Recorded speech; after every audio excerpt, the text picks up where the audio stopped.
สั่งเครียดผัวเรื่องหยังเจ้าจังทิมลูกเอาไว้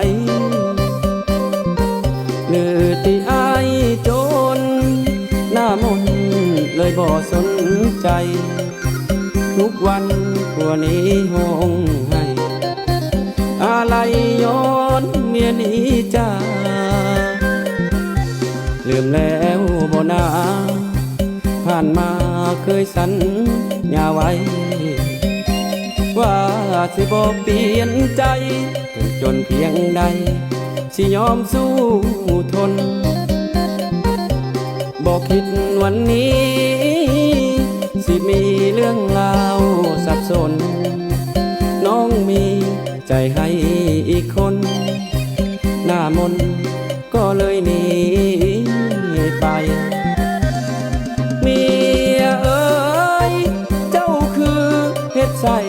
คักแท้ให้อีต้นอายแน่ลูกน้อยยังคอยหาเจ้ากลับคืนบ้านนามาหาปู่หาป่าคือเก่าลืมแล้วบ่คำเคยเว้าสิหักจนเท่าบ่เคยสัญญาเจ้าจากบ้านนาไปหาคนรวยคนห่างถ้าน้องได้สุขสมหวังไอ้นี่ก็ดีใจน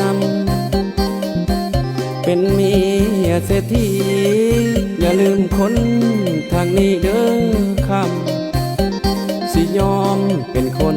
เจ็บซ้ำย้อนเมียใจดำลืมคำสัญ